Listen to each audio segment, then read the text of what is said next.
Olá, pessoal. Estamos começando mais um episódio do podcast Na Mesa de Negociação. E, gente, não é por nada não, mas uma vez eu tenho que estar sempre falando que eu estou muito feliz, primeiro com vocês, que vocês estão nos surpreendendo sempre. Essa que é a realidade. E outra, você vê como é o espírito do nosso podcast. Aqui é o seguinte, amigo vira convidado, convidado vira amigo e amigo convidado reparte a bancada aqui junto comigo. Está aqui o meu amigo Thales, que agora está repartindo comigo aqui a nossa mesa, né? E Thales, fala aí, meu amigo. Eduardo, boa noite Juliano, que é o nosso convidado de hoje, boa noite à nossa audiência. Prazer enorme poder estar aqui contribuindo, poder principalmente estar aprendendo aqui com vocês e vai ser uma experiência gratificante para todos nós. Espero que a gente faça essa audiência cada dia mais aumentar e que a gente exploda esse podcast aqui. Que coisa boa. Seja muito bem-vindo, Thales. Obrigado. Cara, se nós tivemos um bate-papo antes aqui, você tá vendo a fera que nós trouxemos, né? Tô com medo. Né? O cara é o cara. Apesar de ser novinho, né? Mas o homem, eu acho que vai dar uma chacoalhada boa, não vai? Vai. Eduardo, até quero confessar para a nossa audiência aqui que quando eu cheguei aqui e comecei a conversar com ele, eu pensei em voltar para casa, para não passar vergonha. Mas, gente, nós estamos aqui com o Dr. Juliano Brustolin. Eu vou, deixa ele, se se apresenta, eu vou falar para a nossa audiência quem é você para eles caírem a ficha e saber quem que é esse cara aí, esse Dr. Juliano. Seja bem-vindo, Juliano. Muito obrigado pelo convite, Eduardo. É muito bom estar aqui. É um prazer também conhecê-lo, Thales. Eu só brinco que a gente não virou amigo porque você torce pro Inter, né? E eu sou gremista. Já começamos a nossa primeira diferença. Já começamos a nossa primeira diferença. Provavelmente é a única, né? Mas só que nós estamos aqui na mesa de negociação. Isso aí, a ponte será construída. Você pode estar certo, apesar de ser gremista e colorado, tá? Vice-versa, Eduardo. Lógico. Não, então, eu gosto de brincar que tem em minha mente que saindo daqui ele vai virar gremista. Vai ser difícil. Eu não sei não, eu acho que nós vamos ter que criar um caminho alternativo aí. Caminho alternativo. Vai, porque isso aí eu conheço a fera. Mas, Juliano, tá, vamos já começar com a bomba? Vamos. Cara, aonde que você teve a ideia de fazer aquela ação civil pública barrando o ex-prefeito no empréstimo dele? Sendo muito sincero... Explica isso aí pra nós. Cara, sendo muito sincero, eu li o jornal e eu fiquei puto. Não, tipo assim, não tem um interesse por trás nessas ações coletivas, né? O advogado muitas vezes não ganha dinheiro.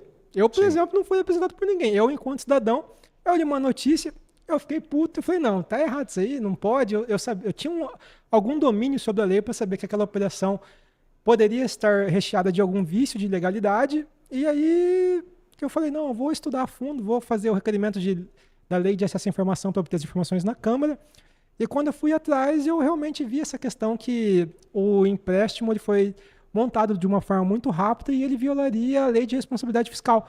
Então, eu fiz essa ação pedindo a liminar para que impedisse o empréstimo, porque na época o município tinha aquela possibilidade de aumentar significativamente a dívida. Na época, se falava entre 1,5 ou 2 bilhões de reais, e no entendimento legal, se aquela operação fosse consolidada, nós ultrapassaríamos o teto legal da dívida, que um ente federado pode contrair. E aí, eu usei isso como argumento. O juiz do processo é o Dr. Bruno de Oliveira Marques, ele concedeu a liminar, foi um pouco sofrida, né? Sofri algumas assim, declarações na imprensa de outros políticos, mas no final deu certo. A gente, de certa forma, salvou o município de um empréstimo mal feito para uma gestão não tão eficiente, né? Vamos falar assim. Então, deu certo. Foi muito bom. Eu gosto de dizer que é a melhor coisa que eu fiz no passado. Que legal, cara. Essa iniciativa sua, né, independente de qualquer coisa, mas essa proteção, vamos falar assim, né, do dinheiro público é muito importante. É uma coisa que realmente nós precisamos de ter isso aí como exemplo e acontecer mais coisa, porque tem que ter, né? Tem que ter alguém olhando isso aí também, do cidadão comum, ele tem que estar mais antenado com o que acontece na política. Concorda? Concordo. Eduardo, eu até digo que, tipo assim, as pessoas, de um modo geral, elas concordam que o político precisa ser fiscalizado. E assim, todo dia a gente lê E não é assim, ó, pensando, porque tem corrupção. Não, eu acho que a fiscalização ela é boa. Ela é salutar. É necessário, tá? Na É, democracia, né? lógico. Então, assim, todo dia a gente pode ter uma notícia de algo que nos choque, ou então a gente fala assim, não, isso aqui tá errado. Só que nem sempre a gente cobra o representante eleito, né? Então, isso gera aquela sensação, seja do parlamentar ou próprio do membro do executivo, de que ele pode governar à vontade sem ligar para a população. Então, eu acho que se a gente tivesse uma população mais ativa no sentido de questionar publicamente, fazer pressão, reclamar com, seja seu vereador, deputado, prefeito, de forma mais ativa, eu acho que isso poderia, inclusive, produzir um resultado positivo. Se a gente economizando dinheiro ao erário, talvez evitando até escândalo de corrupção, porque o político teme quando a repercussão negativa de alguma coisa. E, com certeza, isso faria um ambiente mais propício para negócios, porque, querendo ou não, a legislação, às vezes, ela pode criar oportunidades, assim como ela pode excluir oportunidades. E no Brasil, a gente sabe que todo mundo que empreende tem aquela frase clássica, né? O Brasil é o manicômio do empreendedor porque tem um manicômio tributário, né? Então, eu acho fundamental fiscalizar político também por esse motivo. Aí tá. Eduardo, deixa eu até confessar, quando a gente fez o briefing sobre o nosso entrevistado de hoje, eu tomei um choque de civilidade, porque eu sou uma pessoa que avalio, acompanho, mas não sou tão ativo assim na minha vida enquanto cidadão. E quando eu chego na frente de um cidadão que por conta própria foi lá e conseguiu, se expôs para conseguir barrar alguma situação que ele estava, para denunciar uma situação que ele estava desconfortável, me tive esse choque de realidade, o quanto eu deixei de fazer a minha parte enquanto cidadão. E mais um outro detalhe que também me chamou muita atenção foi o poder da imprensa para trazer informação para a sociedade nesse processo. Isso aí é fundamental, né? Tanto é que é o nosso propósito, é levar conhecimento, é compartilhar conhecimento. Sim. Então, assim, é por isso que eu fiquei muito satisfeito com a sua vinda aqui, tá, Juliano? Porque eu sei que o nosso podcast é voltado para o empresário, né? Para os colegas nossos de direito, os operadores do direito. Mas, cara, vamos lá, vamos tentar juntar, e aí eu vou passar a bola para o Thales, porque aí é a área mais dele, né? O ambiente de negócio e legislação. Tá? Como é que seria um arranjo perfeito para essa coisa, o Brasil parar com esse título, vamos falar assim, né? Deter esse título que é um país que não tem um bom ambiente de negócio. A bola está com você agora, tá? Porque isso aí é sua área, não é a minha, não. Bom, quando a gente fala disso, eu respeito muito os amigos contadores, mas hoje no Brasil, o contador, ele é alguém para atender, basicamente, boa parte da energia, do tempo dele ele gasta para atender o fisco e não para auxiliar a empresa a melhoria na gestão. Então, essa questão do manicômio, que o Brasil é um ambiente que é o manicômio do empresário, esse é um contexto muito forte que a gente precisa, em algum momento, enquanto país, a gente vai ter que discutir. Porque enquanto eu gasto mais tempo legislando, ou mais tempo cuidando para atender o fisco do que olhando para o nosso negócio, a gente entra num momento complicado. E, Juliano, como é que a gente pode fazer alguma situação, como é que nós, enquanto sociedade civil, enquanto organizados, a gente pode trabalhar num ambiente para que a gente consiga fazer uma mudança dessa? Ô, Juliano, só fazer um adendo aqui. Semana passada, nós recebemos aqui o doutor Gustavo, que é um advogado tributarista, e o doutor Gabriel Scardini, que é assessor legislativo, né? Da Assembleia, não é isso? Isso. Só para você ter uma ideia. Sabe quantas leis, a nível Brasil, municipal, estadual e federal, por dia acontece no Brasil? Nem São ideia. aprovadas, sancionadas, entram em vigor? Nem ideia. 14. Todo santo dia. Você multiplica isso. Sábado, domingo, feriado. Você multiplica 14 por 365 dias. E como é que alguém acompanha isso? Tá, então, é um dado que eu não sabia também. É por isso que eu estou compartilhando com você aqui, porque é uma coisa assustadora. Mas, Juliano, pronto, só isso aí eu queria, tá? Me desculpa. Não, imagina, eu ia, para retomar, tem aquele estudo muito interessante da Confederação das Indústrias de São Paulo que fala que a gente passa 6 meses do ano trabalhando só para pagar imposto, né? Vamos começar absurdo, a partir desse ponto, dessa partida. Que realmente o Brasil ele tem um problema muito sério. Eu imagino, na verdade, eu como advogado também entendo que nós temos uma política tributária ineficiente porque nós não temos, assim, talvez um projeto de nação.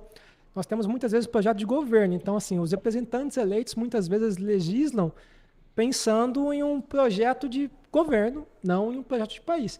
Isso cria uma insegurança jurídica que a gente vê porque são só plataformas meramente eleitoreiras. No Brasil, a gente não tem uma resolução de problemas. Então, por exemplo, assim, se a gente for pegar o CTN, ele é uma caixa de emaranhados, né?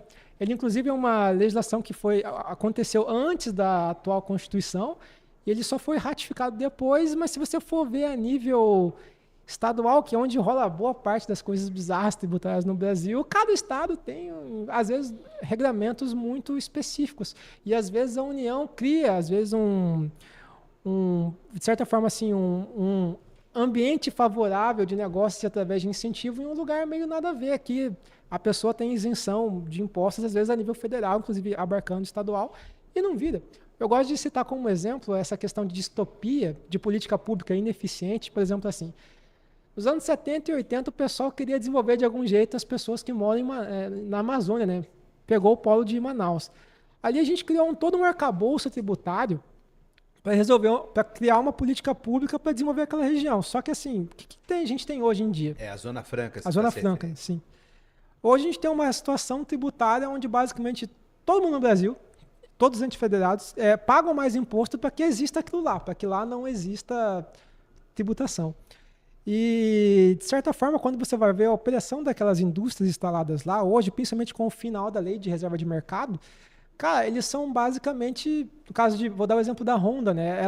Eu acho que é a moto que mais anda no mundo até ser vendida, porque, por exemplo, assim, a peça vem para São Paulo, entra no navio, vai para lá, porque não é o mesmo tipo de navio, né? Olha a loucura logística. Você desce em São Paulo só para trocar de navio, aí você vai lá em Santarém, é outro navio, aí entra no Rio, aí vai para Manaus, aí lá desce todas as peças, monta a moto em Manaus, devolve para São Paulo, e daí de São Paulo distribui de caminhão. Genial, não? Que loucura. Então, assim, e aumenta o custo de venda da moto, aumenta o custo tributário, simplesmente para receber o rótulo. Por exemplo, produto eletrônico, que é outro exemplo interessante, não sei se vocês vão lembrar.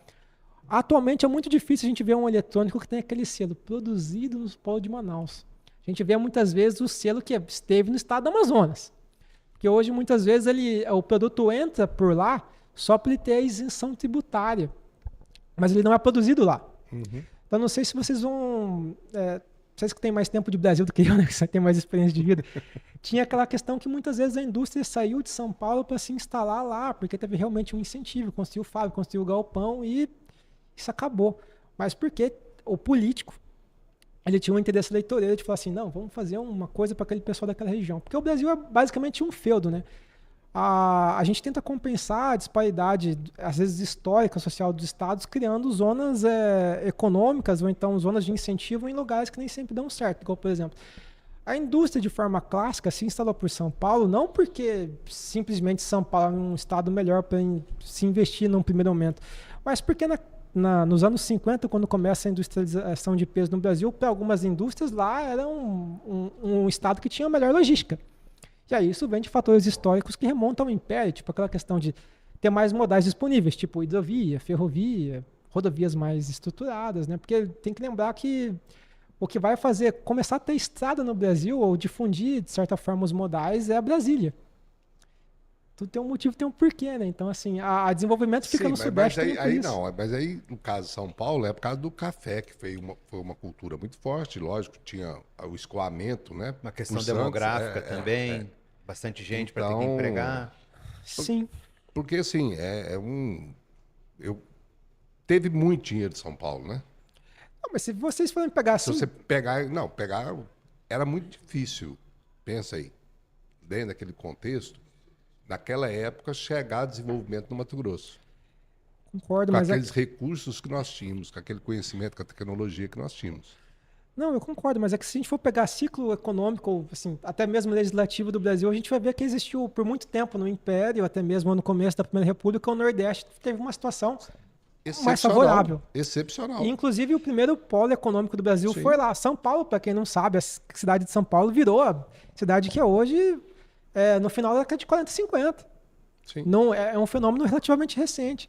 Hoje, Campinas, ser um hub logístico, é muito por causa de Viracopos. Sim. É uma opção, né? Então, assim, tem... Tá, mas vamos lá. Em termos de negócio, Sim. o que a política pública ela interfere pro lado, vamos falar, positivo ou pro lado negativo? Sabe, assim, o que o empresário tem que buscar? Como que é o comportamento, né, empresarial nesse sentido? Você entende? Por quê? Porque a gente tem hora que fala assim, meu Deus, o que eu vou fazer? O empresário chega e fala assim, o que eu vou fazer com essa lei que apareceu agora? Como que é esse... Não, como que ele reage, né? Então, porque, por exemplo, assim, vamos pensar num ciclo de montar um negócio. Se você não tem o capital, você vai até o banco, você apresenta seu plano de negócios, você pega um empréstimo, sei lá, pega o investimento do banco, né? E aí você monta a sua operação. E aí, a partir disso, você tem que pensar assim, onde eu vou instalar a minha empresa? Tem aquela questão logística, você vai pensar, aqui tem modais econômicos. Então, a política pública, nesse primeiro momento, começa aí. Acho que até mesmo antes de você pensar em tributo, você tem que pensar em como que você escoa a sua produção. Então, Sim. aí entra o primeiro ponto. Tem que ser um lugar que o gestor público e até mesmo os legisladores do lugar façam normas e criem condições para que tenha um mínimo de infraestrutura, que no caso do Brasil a gente sabe que infelizmente é estrada. É o primeiro ponto. E por que não a hidrovia? Cara, isso é um fator até geográfico, mas também histórico. No Brasil nós temos Aí eu posso até ser corrigido por alguém que entenda mais de geografia, mas nós temos uma diferença clássica nos Estados Unidos, que é a questão de... Aqui nós temos rios que são predominantemente de planalto. O rio de Planalto é aquele rio que tem algum declive de nível no rio, e isso que nos favorece ter hidrelétricas. É por isso que o nosso modal energético é muito voltado para a hidrelétrica, porque nossos rios têm um potencial enorme para produzir energia através da hidrelétrica. Enquanto nos Estados Unidos nós temos rios de planície, que é o rio plano. A gente pega a geografia dos Estados Unidos, tem rios que cortam o país de leste a oeste e não tem nenhum declive, às vezes não tem nem curva, praticamente assim de nível, né? Como por causa do Mississippi. É um rio que é quase como um canal de Suez pelo país inteiro, ele passa do mesmo jeito, ele não aumenta nem 1 metro, nem baixa nem 1 metro em relação ao relevo. E reto, praticamente reto. Praticamente reto. Lá, isso historicamente... E você acha que é isso que impede que a hidrovia seja uma realidade no Brasil? Esse fator geográfico, com certeza, porque nós temos algumas hidrovias no Brasil. Porque nós temos grandes extensões também, né? Sim. O Brasil é um continente, né? Você pega o Rio Paraguai. Então, ele tem parte navegável. É igual o Rio Amazonas, tem parte que é navegável, tem parte que não tem. Sim, mas só que a parte navegável, acho eu, é enorme. Sim. Significativo. Né? Só que ele vai exigir um intermodal, porque vai chegar uma parte que vai ter que ser ou ferrovia ou rodovia. E aí é onde mora a deficiência da política pública. A gente não tem legislação, às vezes, ou então a estruturação da legislação para que tenha um terminal intermodal. A gente está vendo isso agora no Mato Grosso, que o governo do estado tem batalhado muito para fazer terminais intermodais, né? Só que aqui no caso é ferrovia e rodovia. Sim, mas então tá. O grande debate, né, principalmente no nosso estado aqui, o agronegócio, a gente já sabe que o agronegócio ele não é um player, né, que agride o meio ambiente. Tá? Dentro do possível, eles estão... Porque tem um manejo sustentável, né? Sim, você tem que apresentar sim. um manejo. Alta tecnologia. Sim. Mas o meio ambiente está sempre... Sabe, essa legislação ambiental brasileira sempre tem alguma coisa, sempre tem uma dificuldade. Tanto é, né, o caso recente aí da ministra com Osmar Aziz, né? Osmar Aziz. Esse caso ficou emblemático lá, porque eles foram dar o exemplo de como que é a mineração no Amazonas, né? Que lá realmente, para o cara que quer fazer errado, sem licença, com que ele arrecada com a grama de ouro, ele compra às vezes 5, 20 barcaças, enquanto que a multa que ele paga. Então compensa.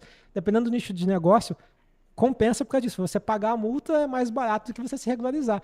Só que assim, para a grande maioria das pessoas, por exemplo, no caso do Mato Grosso para o agronegócio, como a produção é destinada à exportação em parte significativa, não tem como o cara andar errado, porque senão ele não vende. Tá China, por exemplo. Sim. Então o manejo dele realmente é É sustentável. tudo rastreado hoje, né? Sim. Tudo rastreado. É não tem gado, a própria soja, né? Você vê a política pública, né? É. O Mauro fez essa política aí da pesca zero. Não sei se é essa lei, né? Não sei se Cota esse é o zero. termo. Sim. Cota zero, que chama? Cara, tá aparecendo um rio, tá aparecendo peixe nos rios aí que tá até correndo vídeo aí, viralizando, né? Sim, não sei se é real. Cara, pior que é. É porque não tem aquela.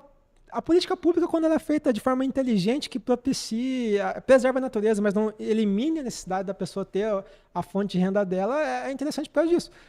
Tem vários exemplos, assim. Eu sei que é meio questionável, mas vamos trazer, assim, para o ramo da mineração. Aqui no Mato Grosso, a gente tem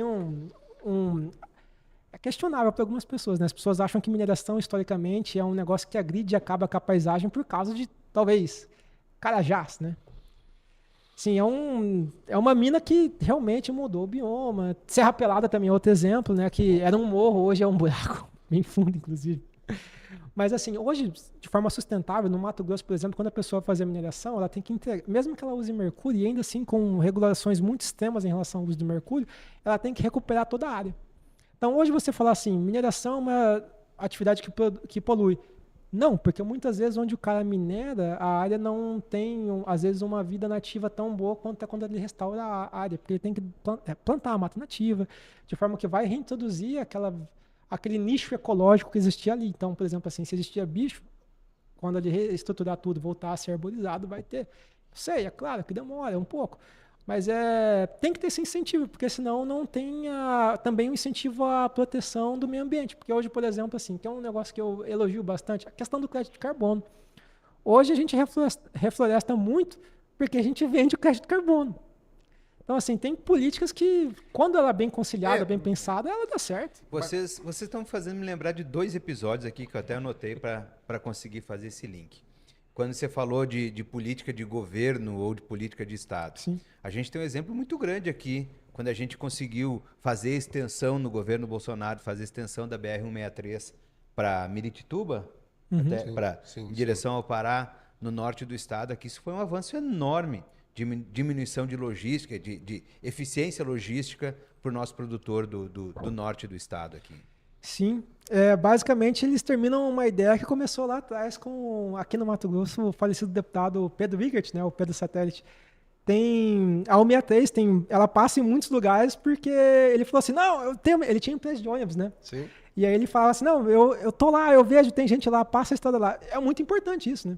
Porque além de ligar as propriedades, ligava também as pessoas que moravam lá. Porque Com certeza.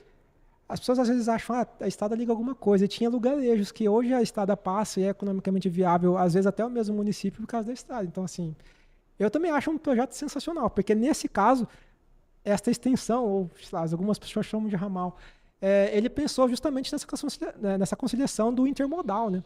Vai passar também a ferrovia lá perto. Então, une o útil ao agradável. Eu achei fantástico. As pessoas lá do norte do estado, que eu tenho conversado, eles falam que, na verdade, Sinop, Sorriso, Lucas do Rio Verde, elas irão ter um novo ciclo de desenvolvimento após a Ferrogrão passar por lá, né? Passar por lá. Que vai ser fantástico. A estrada, de um modo geral, vai ficar muito mais segura. Todo mundo que já viajou de carro para lá sabe que, cara, dependendo da época do ano, tem muita carreta. Isso é perigoso. E todo mundo que também já viajou para lá sabe que Mato Grosso é um estado chato para dirigir, né? Dependendo da região. É reto. E reto por, assim, sei lá, 50 quilômetros. Então tem muito acidente por pessoas que dormem, às vezes, do volante ou correm demais e fazem ultrapassagem indevida. Então, assim, esvaziar a estrada em relação, principalmente ao tráfego de caminhões e carretas, eu acho fantástico. Até por uma questão de eficiência para o próprio estado em não ter que dar tanta manutenção na rodovia, né? E uma coisa que me chamou muita atenção, para a nossa audiência não sabe, faz 6 anos que eu moro no Mato Grosso, e como uma rodovia de tal importância daquela lá, como a BR-163, que ela não era duplicada, e agora a gente está num processo muito franco de duplicação. Sim. Mas, Thales, vamos lá. Cara, eu sempre falo esse negócio, né? Quando foi inventado a estrada, né? Porque apareceu o automóvel. Sim. Quantos automóveis trafegavam nessas estradas de uma mão vai e outra mão vem? É insano nós não termos tantas estradas duplicadas. Porque o número de carros e de caminhões... Só aumenta. Só aumenta. E o tamanho dos caminhões que aqui Então, no Mato tudo. Grosso... Sim. Aí você pensar que uma estrada como essa daqui, até pouco tempo era um vai e volta, vamos falar assim, uma estrada simples, é um absurdo. É um absurdo. Isso aí não é um processo legislativo, isso aí não... Por que o Brasil demora tanto, cara? Porque chega até a ser um negócio estranho, né? Em vez de legislar ou então criar dispositivos para a gente renovar estradas ou duplicar estradas ou fazer mais estradas, a gente simplesmente limitou o tamanho dos caminhões. As pessoas às vezes se perguntam, né? Por que não... Esse é um bom exemplo de política pública.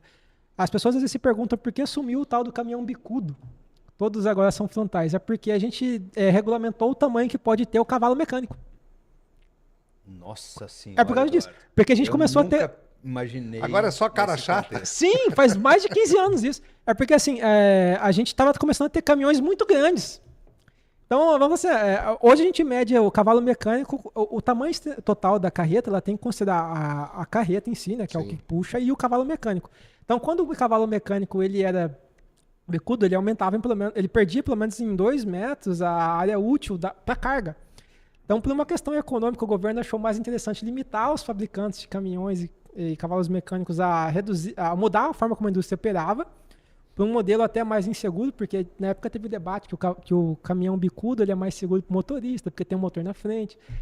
Para uma situação onde, em vez de arrumar a estrada, a gente simplesmente limita o tamanho dos caminhões. Ao mesmo tempo em que a gente nunca também investiu em balança nas estradas, né? O DENIT não tem tantos postos de fiscalização e pesagem igual a gente vê num mundo perfeito, né? Hoje, basicamente, a gente fiscaliza a questão do peso do caminhão quando vai cobrar o imposto, né? Justamente na fonte, que a gente pesa a tonelagem e calcula o imposto.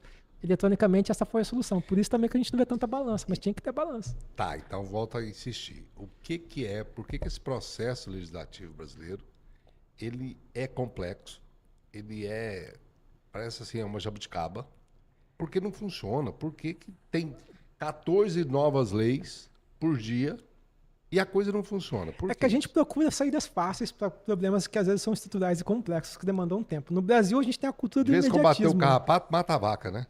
Mata o boi. Às vezes é mais efetivo. Mas é verdade. Sim, vocês vão... Parem para pensar. Em vez de... Qual que é a solução lógica para você arrumar essa questão de tráfego em estrada? Às vezes é você fazer outra estrada. Rodovia é mais cara, tem questão do tempo. O que você faz? Você modula o tamanho do caminhão, você restringe o horário de circulação, você cria uma série de legislações para regulamentar a forma como o caminhoneiro trabalha, ao invés de você simplesmente criar infraestrutura. Assim, eu não quero fazer estrada. Ferrovia. Num mundo perfeito, todo país que tem uma extensão territorial muito grande, ele não usa o modal rodoviário. Até por uma questão de custo, é muito mais caro mandar a carga de caminhão do que mandar de trem. Não, isso aí não tem comparação. Né? Não, é igual a hidrovia. A hidrovia é infinitamente mais barata em relação ao trem. Só que a gente não pode ter, né? Assim, a não ser em certos essa nichos parte específicos. Geográfica, né? Que aí é impossível, né? Tem lugares onde pontualmente é possível. Como é que chama aquele negócio do canal de Panamá lá? E ali em Três Lagoas tem também? A Eclusa, né? Barragem Aí fazendo Eclusa, né? Na minha cidade natal, ela tem uma Eclusa.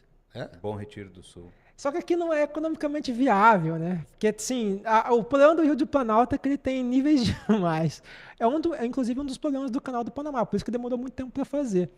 Lá eles pegaram a rota que menos tinha inclinação ou elevação geográfica, quer dizer, de relevo, para considerar a rota do canal. Se vocês forem estudar a fundo isso, eu confesso que eu sou uma pessoa que se interessa por coisas estranhas, né? Mas eu sempre achei interessante, porque as pessoas que constroem originalmente o canal do Panamá são as mesmas do canal de Suez. E o canal de Suez é um canal no nível do mar, então ele é plano, reto, não muda nada. E o engenheiro francês, ele faliu não só pela questão de relevo lá, mas também, sendo justo, também por questões de doenças tropicais. Mas o grande problema para ele foi a obra colossal de engenharia. Porque ele perdia muito tempo tendo que cavucar um lugar que, por causa do relevo, era muito grande, porque ele queria fazer um canal ao nível do mar, porque, do ponto de vista dele, abstratamente é mais fácil fazer isso do que fazer eclusa. Porque lá tem época que chove muito. Lá tem algo análogo às monções que tem na Ásia. Então, ele não conseguia fazer eclusa com a engenharia da época, porque quando ele estava para concluir a obra, começava a chover, então ele perdia tudo. E é por isso que vai demorar tanto tempo. E os Estados Unidos vai conseguir, porque aí nesse tempo eles já vão ter inventado uma solução de engenharia para esse problema da chuva lá, e por isso dá certo. E daí que você traz muito a calhar essa nossa conversa, no sentido de que o ambiente de negócio, no sentido de que o empresário precisa estar atento às variáveis, às nuances do ambiente de negócio, onde é que ele está inserido, onde é que ele pretende se inserir, para que ele consiga tirar melhor resultado. Uma situação que você me fez lembrar também, que é dentro desse contexto, eu vivi boa parte da minha vida, então, no Rio Grande do Sul, e lá tinha uma época onde é que a indústria calçadista é muito forte. Uhum. E naquele momento, a indústria calçadista, ela basicamente se mudou para o estado da Bahia. Então, fecharam-se várias plantas de fábricas de calçados lá no Rio Grande do Sul, e elas se mudaram para a Bahia, aonde o ambiente de negócio era mais favorável para o empresário lá naquele momento. Então, isso tudo me fez lembrar o quanto é importante que o nosso empresário ele consiga enxergar as coisas de cima, consiga sair da operação, como a gente falou num outro momento aqui, que consiga enxergar isso de cima para enxergar o melhor ambiente de negócio dele. Aqui para investir, a gente faz às vezes um planejamento, inclusive financeiro, a longo prazo, né? Médio, a gente tem um cenário de pequeno, médio e longo prazo. E a questão da política pública, que eu digo, porque que o problema do Brasil é a política pública para governo e não para Estado, é isso, porque a gente não tem previsibilidade. Então vamos por assim, a gente faz um planejamento para fazer um negócio de, sei lá, 20 anos. Se você for pegar o Brasil de 2000 até 2020, vocês já notaram o quanto foi instável esses 20 anos? A variação de projeto de governo que a gente teve, de governos que entrou, a gente basicamente, assim, de forma inquestionável, a gente só teve um momento, assim, estável. Temer. Porque todos relativo, os outros... né? Relativo, porque ele pegou uma crise brava também, né? Não, mas foi ele... 10 anos também, né? Com o negócio tá é que assim, de forma legislativa, as pessoas podem criticar muito o Temer, mas o Temer resolveu pelo menos 2 problemas históricos muito bons do Brasil, que é a questão da reforma trabalhista e a questão do teto de gastos, e ele tentou a reforma da Previdência. Então, assim, o governo criou um meio para não ter que... O governo Lula criou um meio para não ter que reformar a CLT há 1 milhão de anos atrás, né? Hoje, até falo isso de forma engraçada, porque assim, se vocês forem notar, a pejotização foi incentivada pelo governo, porque ficou mais simples e mais barato para a pessoa deixar de ser CLT e passar a ser pejotizada, para ela mesmo ser MEI, e a gente nunca arrumou isso. E aí chegou um ponto onde hoje a pessoa está voltando a ser CLT, porque ficou tão complicado de ser MEI, que a pessoa acha que vale a pena voltar a ser CLT. E é um regime tão ruim. O empresário é ineficiente também. Tem uns encargos horríveis, né, que agora, atualmente, se discute se desfazer a reforma. Por uma via totalmente bizarra, que é uma via judicial, né? E não uma via legislativa. E o que contribui a essas ações judiciais para que a gente tenha uma maior fiscalização, né? Porque nós estamos aí, podemos falar que nós estamos num ano pré-eleitoral, né, gente? Sim, estamos no ano pré-eleitoral. Segundo semestre agora começa. Sim. Todo o trabalho, né? E essas ações judiciais, assim, pensando, né? Em cima de fiscalização, para que até o cidadão, nós tenhamos um bem comum mais objetivado, vamos falar assim. A gente tem muito retrocesso, se for falar disso, igual, por exemplo, assim, questão de recolhimento de imposto federal, até mesmo estadual. Tem muita coisa que acaba no STF, que assim, como advogado, eu digo para vocês, não era para chegar lá, mas quando chega vira pizza, porque daí vira aquela questão arrecadatória, né? Todo governador, credo ou não, ele quer mais receita. E o Estado, ele não produz, né? Ele arrecada. A gente que é a fonte de renda do Estado. Então, muitas vezes, para o governo, para o político, é mais interessante ele pensar em um fluxo de caixa onde ele arrecada mais a curto e médio prazo do que ele arrecadar a longo prazo fazendo uma política que é mais eficiente. Tipo assim, às vezes ele reduz o imposto para aumentar a arrecadação de uma forma geral, incentivando o consumo, coisa que no Brasil é quase inexistente, né? A gente tem poucos governos, sejam estaduais, federais ou até mesmo municipais, que incentivam isso, esse ambiente favorável de negócios, né? Eles às vezes criam um bolsão, né? Igual, por exemplo, assim, o governo brasileiro gosta de, historicamente, privilegiar determinados grupos empresariais, né? Igual, por exemplo, não sei se vocês vão lembrar, até pouco tempo atrás a gente tinha aquela questão da política dos campeões nacionais, né? A gente criava uma super empresa... JBS, BRF, entre outros aí. Oi. Oi. A Oi é um super consórcio. A Oi é talvez o campeão nacional que a gente mais jogou dinheiro nele e deu super errado. Até hoje se discute como que vai se livrar dessa massa falida, que é claro que não está falida, né? A gente tem a recuperação judicial, mas assim... Mas já pediu de novo, acho que ela já pediu umas 3 vezes, né? É porque não tem como, o passivo é muito grande e ela ficou tão grande que você não consegue se vender ela, porque tem lugares onde a exploração econômica, o mercado, o público daquele mercado de telefonia não é significativo para alguém assumir a operação. Então fica. Sim, mas vamos lá. Porque eu estou pensando aqui, Thales, o seguinte. Seria fácil, né, para a iniciativa privada... Oi?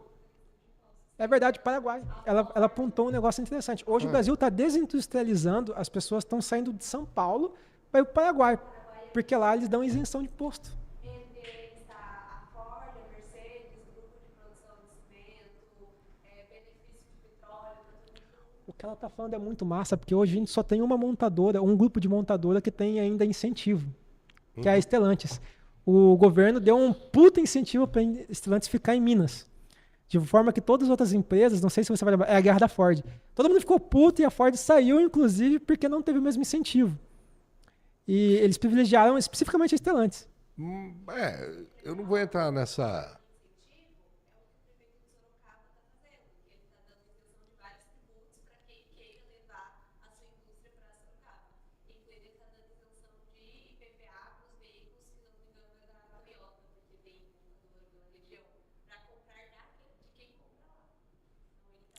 Ele conseguiu isso porque o governo do estado bancou essa reforma especificamente na zona de Sorocaba, mas o IPVA é um imposto estadual. Então, não é o prefeito que dá. O governo do estado de São Paulo, de modo geral, nessa gestão do Tarcísio, ele tem incentivado o ambiente de negócios. Mas em Sorocaba, ele tem dado também terrenos. Sorocaba tem uma área útil que é a mesma coisa que fizeram no Nordeste, que incentivou... Vocês lembram da Selvagem? Troller. Selvagem, o Jeep, o Bug. Não. Cara, essa empresa era um cara na garagem dele. Ele fez uma ideia legal e ele criou toda uma microzona de assim, carros de nicho, né? Beleza, mas assim, que a Bahia fez. Então nós tivemos a Selvagem, começou com o Bug, hoje não existe mais a Selvagem, mas assim, a gente teve a Troller. E que a Ford comprou. Que a Ford comprou por causa do incentivo. Foi a Ford ou a Fiat? Ford. A Ford comprou a fábrica só por causa do incentivo fiscal do governo da Bahia para 30 anos. Quando acabou o incentivo e não renovou, a Ford foi embora. Então, mas literalmente. São políticas que não são sustentáveis. Eu acho que essa coisa de incentivo é a mesma coisa que... É a mesma coisa... de Manaus, né? Pensa, Juliano, o pessoal da iniciativa privada. Existe uma mão poderosa que chama mercado. Sim. Que regula. Não adianta eu querer no Brasil, meu serviço, no Brasil eu digo colocar um valor acima de mercado. Eu digo que no Brasil a gente distorce Adam Smith, né? Aqui não existe, aqui não é a mão gigante, não é o mercado, é o Estado. Não, mas aí como que o Estado, porque a gestão, como que você entende, né, que a legislação seria interessante atuar para que o Estado tenha uma gestão eficiente, como a atividade empresarial, a atividade privada, ela precisa de ter essa gestão eficiente para sobreviver. E por que o Estado não tem essa gestão eficiente? Por que não existe essa preocupação de nós ter, porque lei nós temos. O que falta? Eu vou estar sempre batendo nessa tecla com você. Por quê? Porque cara, o que nos interessa é um ambiente de negócio onde que a gente possa prosperar, onde que a gente possa fazer, onde que, né, a coisa funcione, entendendo? E por que no Brasil fica essa coisa, né? Você vê estados aí com números muito bons, outros nem tanto, outros péssimo, entendeu? Então, assim, o que acontece? De um primeiro momento, eu acho que o grande problema do Brasil seria o pacto federativo e essa questão do condomínio legislativo que existe. Para algumas coisas no Brasil, nós não temos uma política pública assim, universalizada. Nós até temos em alguns aspectos relacionados à segurança pública, saúde, mas assim, para talvez um ambiente de negócios ou então para a parte empresarial, nós não temos. Um exemplo disso é que, recentemente, né, que nos 5 anos para cá, que a gente começou algo besta, assim, na minha opinião, que ninguém não queria fazer, que é aquela questão da digitalização de junta comercial. No Brasil, a gente tem várias coisas para quando você vai abrir uma empresa, você tem que ter a licença, dependendo do tipo de área, né? Você tem que ter a licença, tem que registrar o contrato social, tem que ir na junta e tal. Várias dessas coisas ainda elas são...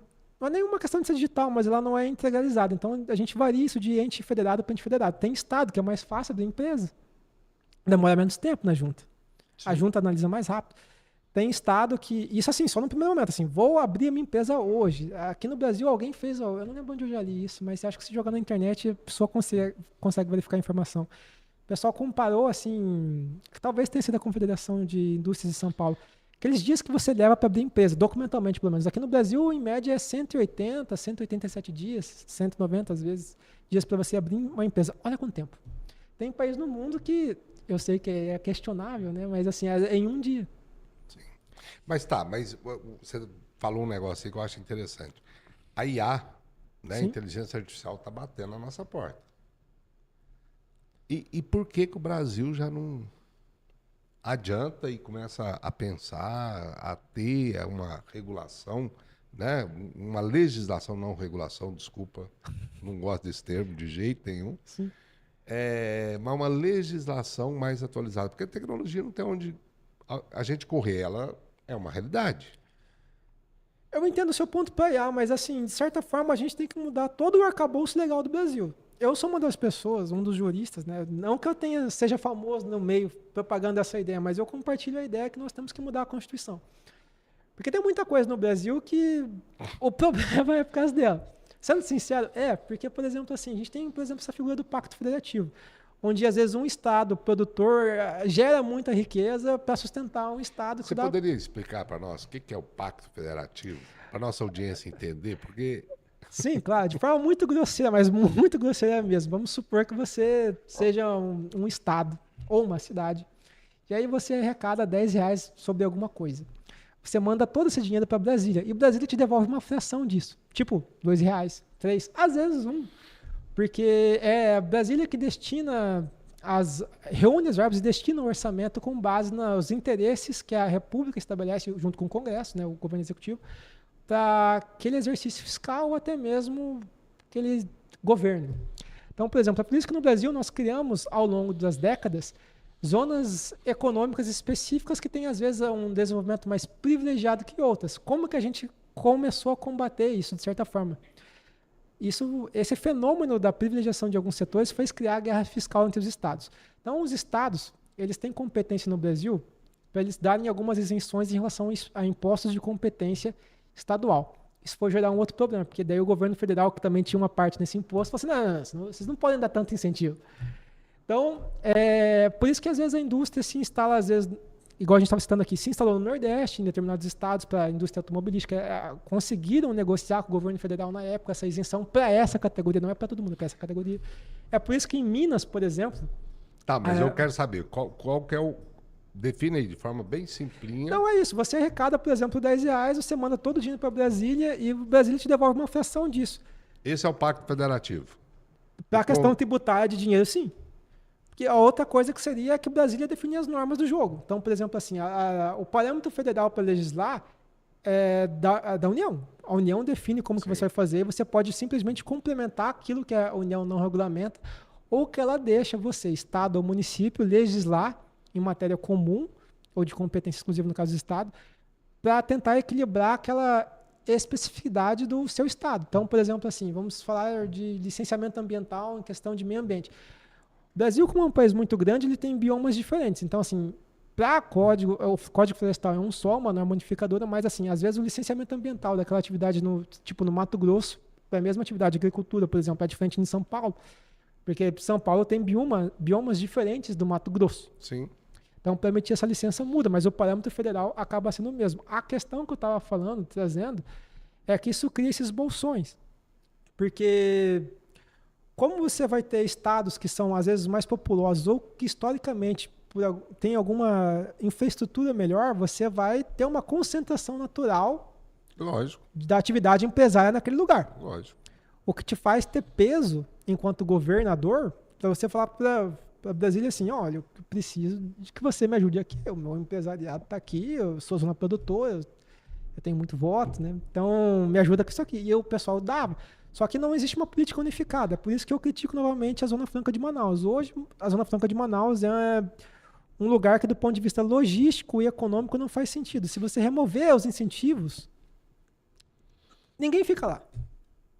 Fica longe de tudo. Foi o que aconteceu com o polo naval lá no Rio Grande do Sul, Sim. lá em Rio Grande. Acabou, né? Não tem Acabou. nada mais lá. Acabou. Uma coisa, Juliano, me desculpa a ignorância, isso aí realmente eu não entendo, tá, Thales? Porque assim, agora tá na época do tigrinho, né, dos jogos. Sim. Jogos de Essas- azar, né, legalizados. Mas me desculpa mesmo, nesse quesito eu sou ignorante mesmo, tá? Não sei nada. Como que existe já empresas bancando times de futebol, patrocinando, e não tem essa legislação ainda, aí vai lá no Congresso recentemente, foi um CPI, show, né? Não tem legislação ainda desse tipo de jogos? Eficiente não, para arrecadar sim. Então, eu sei que é um paradoxo isso, mas existe, de certa forma, uma regulamentação. Ah, O atual governo federal, ele fez apressadamente uma legislação a partir de 23 para tentar regularizar essas atividades para que ele tivesse mais uma fonte de arrecadação. Então, antigamente, essas casas de apostas, elas, para operar no Brasil, elas não pagavam imposto, porque elas simplesmente não ficavam sediadas aqui. Aí o governo fez uma legislação que fazia ela ter alguma representação aqui, igual quase todas as empresas, inclusive multinacional, para operar no Brasil, principalmente no caso da internet. O Marco Civil estabeleceu, por exemplo, que o Google tem que ter um escritório no Brasil e indicar um representante legal para ele operar aqui. Mesma coisa com a casa de apostas, e aí eles colocaram as alíquotas. Como é uma transação econômica, muitas vezes você paga de aplicativo bancário, atribuiu a forma que regulamenta e coleta o imposto, e você paga junto quando você faz a transferência, igual o IOF. Da mesma forma que você paga o IOF sobre uma operação bancária, existe um imposto análogo de fim regulatório e arrecadatório para esse tipo de cenário. Então, foi regulamentada nesse sentido, mas apenas com viés de arrecadar. Aquela questão do jogo saudável, por exemplo, assim, não tem dispositivos análogos igual tem a Loteria Federal. Por exemplo, assim, no Brasil você não pode você abrir na sua rua uma casa de apostas. Você pode ter uma liga independente de bingo, desde que não tenha dinheiro. Mas você não pode fazer tipo um cassino. Ao mesmo tempo em que a Caixa, eu sei que é meio polêmico de novo falar isso, não pode jogo do bicho no Brasil, uma contravenção penal, mas a Caixa por muito tempo teve, hoje mudou a forma como vende, mas tem jogo do bicho. Aquelas raspadinhas, a própria Loteria Federal tem isso. sim. Hoje não tem mais um bicho. Mas E outra coisa. Cassino físico não pode. não pode. Virtual pode. Aqueles não se enquadram. É isso que tá, o arcabouço da política pública. Não nos chamou de cassino. Mas, de certa forma, vamos trabalhar com a ideia de cassino. A gente proibiu o cassino no Brasil, sendo que o governo explora um cassino oficial legalizado, que é a Loteria da Caixa, é nada mais que É isso. um monopólio, criou Sim. um monopólio. Criou um monopólio, literalmente. E quem garante que esses jogos regulares, né, do governo, a pessoa não usa o dinheiro do Bolsa Família para jogar? Não tem esse tipo de fiscalização. E é muito difícil implementar, Porque porque eles estão falando isso, né? Que esses jogos de azar aí, esses outros, não, a pessoa tem que ser proibido porque a pessoa está pegando dinheiro do Bolsa Família e jogando. é a mesma lógica do imposto de cigarro, que é um imposto sobre o vício, né? Imposto sobre bebida alcoólica. Tem alguns impostos que a gente faz simplesmente para... Quer falar de tributo? O melhor exemplo que eu gosto de dar é sabonete. Não, eu não quero falar de tributo, eu quero falar de legislação. Eu quero Não, entender isso. É porque... O empresário ele tem que saber como que é essas normas, o porquê dessas normas, como que se cria essas normas. Eu, pelo menos, quero isso, tá? Eu não sei você.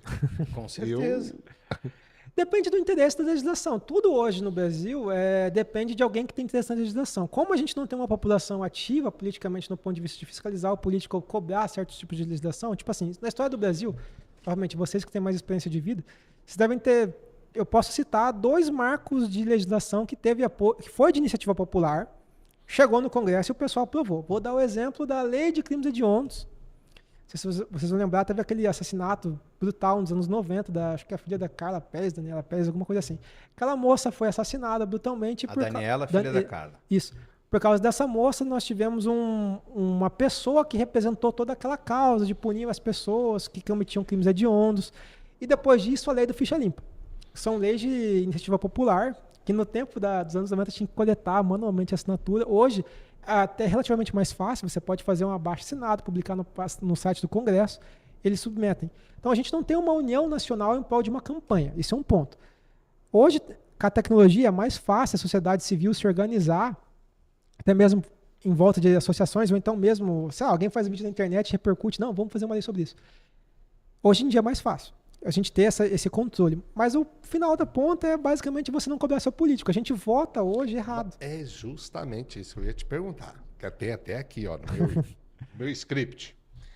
Em termos de Eduardo, antes de fazer isso, eu gostaria de fazer uma reclamação aqui pública para a audiência. Para a audiência. Ixi. Fui convidado para o podcast, o Eduardo me fez um roteiro. Lógico, ué. Lógico. Bonito, Ué, li, você acha me dediquei para conversar com o Juliano. Chego aqui, nenhuma pergunta desse roteiro a gente usou até agora. O papo Eduardo, morou, né? Mas, gente, Cara- o bom é isso. O bom é deixar a coisa fluir, vai conversando. Nossa. O negócio é esse, tá? Ué, deixa. Mas você vê, eu já vou fazer uma pergunta A primeira, aqui, ó. a primeira. É, do a roteiro, primeira. Hoje nós estamos com uma polarização política Muito grande. muito grande, né? O que nós podemos promover a prática do voto consciente? Porque nós estamos também em um ano pré-eleitoral, Sim. certo? Em relação a isso, qual o impacto na economia? Qual o impacto para o empresário?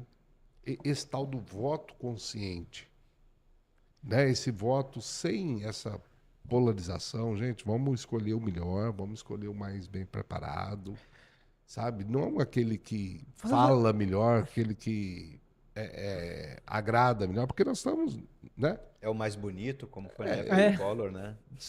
Também. Cláudia Raia, Então, essa campanha da E- Cláudia Raia é foda. o que você, assim, né? Vamos falar, pensa sobre isso? A democracia tem um grande problema, que é basicamente qualquer pessoa que seja popular tenha legitimidade para tentar o pleito. Dito isso, nós, como país, temos votado naquele político que muitas vezes não tem um plano ou um projeto legislativo para o governo dele ou para a legislatura dele, caso ele seja parlamentar. Na minha opinião, o parlamentar, seja o vereador, o deputado, o senador, ele é muito mais importante, às vezes, que a pessoa que preside o executivo, que é o prefeito, que é o presidente da república. Por que eu digo isso? Porque, em tese, essa pessoa é quem fiscaliza diretamente o executivo e ela vota as leis que o executivo vai executar. Então, no Brasil, a gente tem a ideia errada de que a gente tem que se importar... Vota e cria, né? Vota e cria, né? É. A gente tem aquela ideia errada de que a gente tem que pensar no prefeito e no presidente, e às vezes não no parlamentar. E aqui no Brasil nós temos um problema, temos dois problemas, na minha opinião. A gente não vota em pessoas que apresentam propostas. Se vocês forem lembrar, fosse de horário eleitoral na próxima eleição, todo mundo vai pedir a mesma coisa, né? A esquerda, o centro, a direita vai falar assim, eu quero educação, segurança, todo mundo vai ter a mesma Saúde. pauta. Saúde. É a mesma pauta, mas ninguém apresenta uma proposta. Se você vai, enquanto cidadão, olhar, assim, caso da Câmara de Cuiabá, por exemplo, você for ver os projetos que são votados, existe pouca coisa que realmente é matéria legislativa de fato. Tipo assim, imposto, zoneamento. Cuiabá, por exemplo, não tem plano diretor até hoje, porque ninguém vota esse negócio. Mas lá vai ter moção de aplausos, vai ter indicação de parabéns para não sei alguém virar nome de rua, senão o pessoal não faz. Então, assim, quem que apresenta geralmente lei no Brasil? Sim. É sempre o executivo, porque ele precisa ter o projeto a política pública dele. Executar, ele tem que ter o que executar. Então, pelo menos assim, uma vez por ano, o executivo vai mandar a lei de diretrizes orçamentárias, que é o que define o orçamento dele, e essa é uma lei muito importante, que ali a gente fala o que vai gastar naquele exercício fiscal. A população não costuma ter acesso nisso. Tipo assim, às vezes a saúde na sua cidade é horrível, porque simplesmente o gestor público optou por arrancar o dinheiro da Secretaria de Saúde para, sei lá, fazer um show. E o cidadão, onde que fica? Como que ele faria? Ação civil pública? Ação popular, no caso. Ação né? popular? De um primeiro modo, eu acho que é muito importante que a gente saiba o que está sendo votado na Câmara dos Vereadores, por exemplo, assim como o que está na Câmara dos Deputados. No Brasil, a gente tem esse distanciamento do político. Né? A gente acha que às vezes a culpa é só do executivo, mas muitas vezes, se você for pegar para ver, o culpado é o legislativo. Você acha que o sistema distrital, voto distrital, seria bom? Não, eu acho que é pior. No Brasil nós temos um problema, que aí é a outra parte que eu falei que é outro problema, que aqui nós temos Nós temos dois tipos de eleição no Brasil. Nós temos a eleição majoritária, que é para alguns cargos, que é basicamente matemática simples, quem tem mais voto ganha, e nós temos aquela que é percentual. Eu vou falar de forma simples para ficar mais fácil. Então, por exemplo, assim, eu vou dar um exemplo clássico, Tiririca. Tiririca é o deputado mais votado na história do Brasil até hoje, e ele recebeu tanto voto que ele levou 3 caras da legenda dele que não tinham voto. Só que como no Brasil tem essa questão do voto também na legenda, você puxa gente que às vezes não tem representação. Aqui no Mato Grosso nós temos um cara que sempre tenta e nunca vai. Tipo, na verdade é o procurador Mauro, se for para dar nome aos bois. O procurador Mauro teve uma eleição para deputado estadual na Assembleia, acho que em 2014, não sei, mas foi por aí. Que ele teve mais votos que o Wilson Santos. Foi uma eleição que o Wilson Santos teve, tipo assim, 43 mil votos e o procurador Mauro 60. O Wilson Santos foi, e o procurador Mauro não, e ele teve mais votos. Porque tem aquela questão da legenda, da coligação, né? Tem essa situação, essa distopia. Se você for pegar hoje no Congresso, existe um número quantitativo mínimo, tipo assim, ó, tem que ter tantos mil votos para você estar aqui. Existe, só que boa parte do Congresso, aí no caso para deputado estadual, deputado federal, não atinge esse mínimo. Eles são eleitos por essa questão do coeficiente eleitoral, que é o nome técnico. Enquanto, às vezes, para uma outra eleição, tipo presidente da República, prefeito e senador, é majoritária, matemática simples. Quem tem mais voto vai. E aí vem o papel do político. Eu tenho uma opinião um tanto hostil pelos meus colegas advogados e até mesmo juristas, que eu acho que a gente não devia votar para senador. Porque o papel do senador, ele é representar os interesses do Estado, ou seja, o governo do seu Estado. É por isso que ele tem, naturalmente, um mandato tão grande. E é por isso que, às vezes, a gente nem lembra quem que é senador do nosso Estado. Porque ele é muito alinhado ao governo. É por isso que, às vezes, dá merda em Estado. Porque, às vezes, o senador que está lá já não é do grupo político do governador eleito. E esse cara não manda emenda. E o cara que realmente manda dinheiro para o Estado é o senador. E no teu ponto de vista, como deveria ser eleito o senador? Eu acho que o senador, assim, se for no modelo atual, eu acho mais interessante ser indicado. Ou se não, poderia ser junto com o governador. Fazer igual mais ou menos era antigamente. Uma dobradinha. É que acaba sendo a mesma coisa. Não? Porque assim, se você for falar o vereador ser do mesmo grupo político do governador, simplesmente basta o governador indicar que sim. Seria uma eleição direta. Não, mas é que aí, o que difere no meu entendimento, tá? Se eu indico depois de eleito, eu indico qualquer um que me agrada. Mas se eu coloco para minha eleição, eu vou trazer o Thales. A biografia, né? A pessoa Thales tem que ser uma pessoa de relevância. Sim. Entendendo? É essa que eu acho que é. Ele tem um mandato junto, mandato apartado. Sim. É uma alternativa, mas eu acho que, na verdade, a gente devia, assim, aí novamente, você contra a Constituição, né? A gente tinha que acabar com algumas coisas que a gente tem no Brasil. Por exemplo, talvez o conceito de democracia absoluta na situação de investidura por cargo. Igual, por exemplo, hoje no Brasil, para você ser político eleito, alguns cargos te exigem idade, mas todos te exigem ser alfabetizado. Obviamente, eu também concordo que tem que ser alfabetizado. Mas, por exemplo, assim, para o cara ser prefeito, por exemplo, o cara nunca mexeu com a administração pública, virar prefeito. Eu acho que o cara tem que ter, no mínimo, uma formação básica, tipo gestão pública. Eu sei que, às vezes, profissionalizar a investidura por cargo, exigir alguma formação técnica, pode, talvez, distanciar uma pessoa que tem uma boa ideia de chegar até o cargo. Mas a gente evita, assim, talvez, grandes, desculpa a palavra, cagadas na cadeira. Porque, tipo assim, hoje a gente tem uma situação onde, às vezes, o político ele é eleito sem ter nenhum preparo. Você pega, por exemplo, a eleição mais difícil no Brasil inteiro é vereador, que tem muito candidato. Sim. Aí, às vezes, o cara ganha simplesmente porque ele é popular na cidade dele, no bairro dele, sei lá, na região dele. E, às vezes, se você for, eu, enquanto advogado legislativo, vejo isso nas câmaras. Cara, o cara não sabe nada. O cara não sabe nada mesmo. É uma coisa... De verdade, eles não sabem regimento, eles não se importam também em aprender regimento interno. Tá, mas... O despreparo é muito grande da classe política, mas é porque, é isso que eu tô falando. Eu acho que a gente tinha que exigir uma formação mínima daquele que vai disputar o cargo, é uma parte do problema. E, além disso, a população tem que fiscalizar aquele cara que ela votou. Assim como uma pessoa que, tipo assim, se a gente perdeu, a gente tem que poder ter um e-mail para mandar lá para o presidente reclamar do que ele está fazendo. Não, eu concordo com você, só que eu estou pensando, você que gosta de umas frases, é dar tiro no pé, porque esperar que o político faça leis que limita ele próprio, eu acho difícil. De vez em quando acontece, a lei da ficha limpa, por exemplo. Mas já caiu em desuso, né?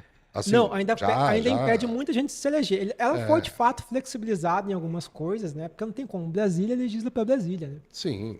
Então... Mas, assim, mas esse é um problema da democracia representativa. Mas eu acho, assim, que a única forma que tem é o cidadão participar mais, né? Aí tem aquela questão de modelos que a gente inclui plebiscitos com maior frequência. No Brasil, a gente tem a previsão, porque tem diferença de plebiscito para referendo. Exemplo clássico, o Estatuto de Desarmamento, que foi o último que a gente votou. A gente votou um sim, para continuar armado, um sim amplo, geral e restrito. O Congresso foi lá e fez uma maquiagem e tirou esse sim amplo, geral e restrito. Referendo é sim ou não, e eles legislam depois. Você só endossar a ideia. Eles podem regulamentar. Plebiscito é quando você tem definido. É sim total, não total, é sim de tal jeito, sim de outro jeito. E aqui no Brasil, geralmente dá essas saídas, né? Mas novamente, é a questão da classe política muitas vezes tomando para si, né, algumas decisões que às vezes contrariam a população. Mas isso também ocorre porque a população não fiscaliza. Porque tem essa situação.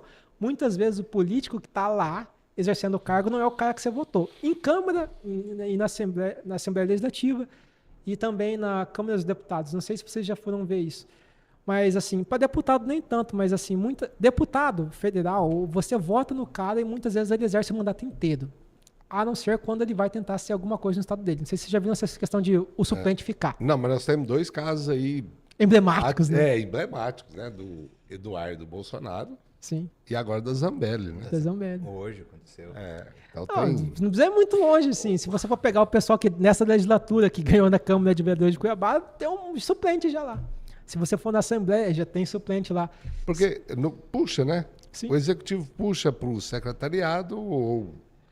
É que assim, no Brasil tem muitas vezes aquela questão do combinado político. Às vezes o cara que tem o voto para ser eleito não é o cara que vai ficar aquele cargo. Então, desde sempre existe esse combinado. Eu vou para a urna e ganho. Quer um exemplo? Se eu não me engano, apenas, eu vi essa estatística esses dias, apenas 30% dos deputados federais eles foram eleitos direto pelo povo. Ou são suplentes ou entraram pelo coeficiente eleitoral. Quer um exemplo? O nosso prefeito de Cuiabá, o Abílio, ele era deputado federal, ele deixou a vaga para o suplente e ele veio disputar a eleição municipal. A gente tem isso assim, esse é um exemplo clássico, mas assim, a gente tem vários políticos que fazem isso. O Blairo Maggi, enquanto senador da República, ele foi muito mais ministro da Agricultura do que senador da República.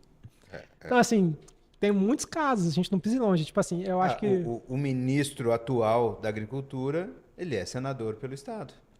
Sim, mas ele, no caso, é o último... Ele não é um bom exemplo porque ele não foi eleito. Ele é o último senador biônico do Brasil. Não sei se você vai lembrar disso, aquela figura que tinha de ser... Não, isso é polêmico. É polêmico, eu sei. Pô, agora você entrou numa seara que eu não conheço. Existia essa nomenclatura de senador biônico quando o governo federal, naquele... Fala de estado de exceção, né, para ser democrático, né? Aquele período compreendido entre 64 e 85, existia uma forma de governo diferente aqui no Brasil. Para alguns, ditadura, para outros... o regime militar, ou para outros, o estado de exceção que existiu entre esse período. Então, naquela época, existia 2 partidos, o bipartidarismo e o governo federal nomeava seus senadores e, às vezes, interventor no estado, governador, tudo nomeado.